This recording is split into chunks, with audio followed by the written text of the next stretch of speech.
I've never cared to become a billionaire, but once you start hanging around enough of them and people who are on the path to becoming billionaires, you start to think differently. So from now on, refer to him as a Billy Hunter. He's a Billy Hunter from now on, and then once he gets it, then he's a Billy Killer. What does it look like reverse engineering? How do you guys get there? We need to do about $1 billion in portfolio revenue for us to be billionaires. We have a pretty linear path of getting there.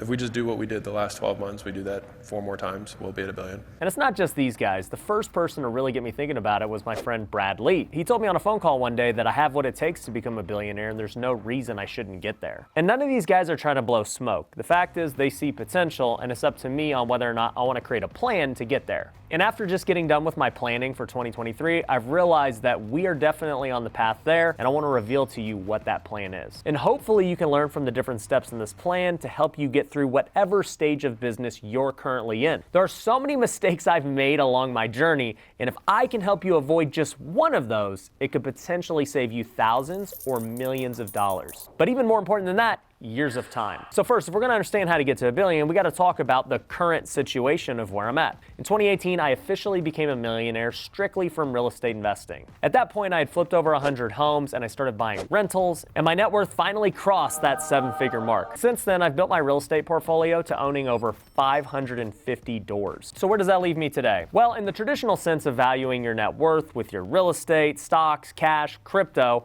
I'm probably around $15 to $20 million. But the most valuable assets I've built are not any of those things. They're actually my businesses. As it stands today, I'm the majority owner of a portfolio of companies that I started. And those companies are going to do over $20 million of gross profit this year despite a slowing down economy. And our revenues are actually double that if you count the full selling price of a home when we go to flip it. But nonetheless, these are really profitable businesses that I've only started in the last couple of years, and we've scaled them very quickly. And as we look at our growth rates for 2023 and beyond, we should be able to double our gross profit next year and go well beyond that in the years to come. So the point I'm getting at is these are my most valuable assets, and I need to focus my time and energy on growing these if I want to become a billionaire. So the first step for me is hiring a private equity firm to come in and value the companies and tell us what we need to do to grow them to become more valuable and make them sellable. Now let me be clear with this. Just because I'm going down this route does not mean I'm going to sell the businesses. But if I can make them sellable assets and I can increase that value, that in turn is going to increase my net worth and help me become a billionaire. Now, knowing that is super important even if you were just looking at businesses on an individual basis. But all of the businesses become much more valuable when they're all under one roof in a holding company. This is where my holding entity comes into play, called the Pineda Company. If you look at some of the biggest companies in the world, they're essentially just holding companies. Think about Blackstone and Berkshire Hathaway and what they actually do. These are just essentially holding companies that go out and buy other companies to roll all up into the parent. And this even happens in tech companies. Think about Meta and Alphabet. Meta is the parent company of Facebook, Instagram, Oculus, and everything else that's owned in that ecosystem. Alphabet is the parent company of Google, YouTube, Android, and everything else in their ecosystem. Basically, all of those businesses started out with a core product that they mastered. In Meta's case, it was Facebook. In Alphabet's case, it was Google. And from there, they used the success of that core product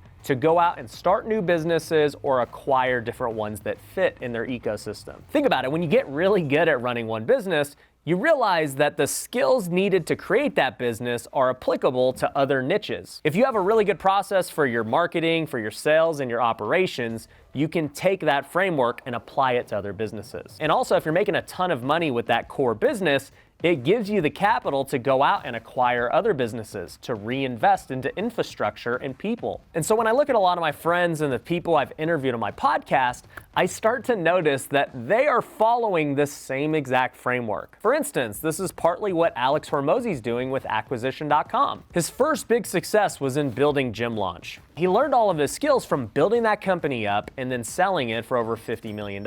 He's now taking all of the skills he's learned from that and applying them to other businesses that he's acquiring. Grant Cardone is also realizing why this is a smart play. This is why he started Cardone Ventures with his business partner, Brandon Dawson. They're acquiring businesses and applying all of their systems and processes to those businesses to help scale them. Now, I've talked to both of them in depth, and I don't have the exact details of how they structure everything they do, but from what I can tell, they have two different paths that they're both going on. In Hormozi's case, he's looking at having minority ownership in the businesses. And by doing so, the business owners still retain control and they can sell the business on an individual basis when they feel like they're ready. Cardone, on the other hand, wants to go and get all these businesses and bundle them together under the big parent company, Cardone Ventures. And the reason he wants to do this is because you get a much higher valuation by being in the entire ecosystem. For example, if you've got a tech company that's got millions of dollars in monthly recurring revenue, they might get valued based on 20x of their EBITDA. Meaning if they're netting $25 million a year,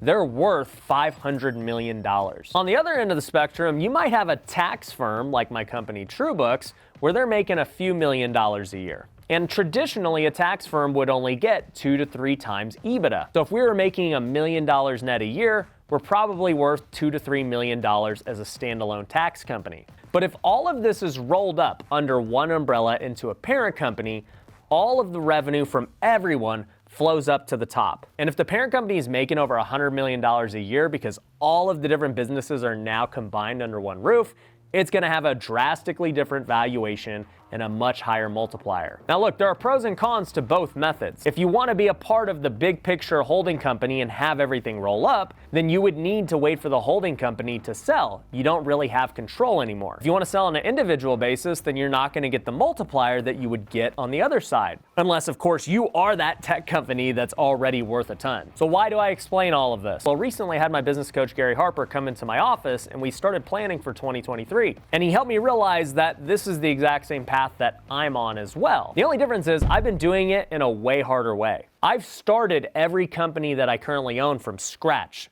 And startups are the most risky and they take the most time. It's much easier to go out and acquire an already established company and help scale it to the next level. And over the years, I've had so many people ask me to partner in business, but I've always turned it down because I just didn't have the right systems in place to take on all these different businesses. And quite frankly, it wouldn't have been worth my time having a minority stake in these companies for all of the work I would have had to do. But if my parent company's built out the right way to have the right framework for any of these acquisitions to come in and scale, then it makes a lot of sense for everyone. And so for the rest of this year, I'm solely focused on building out the infrastructure at the Pineda company so that we can go and scale in 2023 with our own companies and those that we acquire or partner with. And it's funny because subconsciously I was already thinking about this with my NFT project, Tykes. We have something called the Tyke Tank where we're going to allow people to pitch businesses and other opportunities that we're gonna be able to build and invest in. There are gonna be people with already established ideas and there are gonna be startup opportunities as well.